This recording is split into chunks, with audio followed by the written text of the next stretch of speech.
શું આજનો કાર્યક્રમ હતો સામેનો? નમસ્કાર. આજે સંઘ શતાબ્દી વર્ષ નિમિત્તે ચોટીલાની અંદર વિજયાદશમી ઉત્સવનો કાર્યક્રમ ઉજવવામાં આવ્યો હતો રાષ્ટ્રીય સ્વયંસેવક સંઘ દ્વારા, જેની અંદર 40થી વધુ ગામના સ્વયંસેવકો પૂર્ણ ગણેશમાં ચોટીલાની અંદર હાજર રહ્યા હતા, ઉપસ્થિત રહ્યા હતા અને ચોટીલાના મુખ્ય બજારમાં થઈ અલગ અલગ બધી બજારોમાં નીકળી અને અહીં પરત આવી અને લગભગ 3-4 કિલોમીટર જેટલું સંચાલન કર્યું હતું.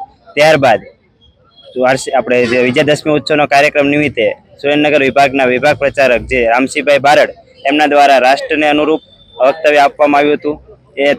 આ કાર્યક્રમની અંદર અતિથિ વિશેષમાં શ્રી બ્રહ્મચારી બાપુ એ હાજર રહ્યા હતા અને એમને પણ પ્રસંગને અનુરૂપ વક્તવ્ય આપ્યું હતું. આ કાર્યક્રમની અંદર સૌ સ્વયંસેવકો પૂર્ણ ગણેશમાં હાજર રહ્યા હતા અને મુખ્ય બજારમાંથી લઈ સમગ્ર ચોટીલાની અંદર સંચાલન કાઢવામાં આવ્યું હતું. તે બદલ દરેક સ્વયંસેવકનો ચોટીલા વતી ખૂબ ખૂબ આભાર માની છે. આ કાર્યક્રમનો મુખ્ય હેતુ એ હતો કે હિન્દુત્વની માટે જાગૃતિ, રાષ્ટ્ર પ્રેમની જાગૃતિ, રાષ્ટ્ર ધર્મ માટે જાગૃતિ. આ કાર્યક્રમનો મુખ્ય હેતુ આ હતો.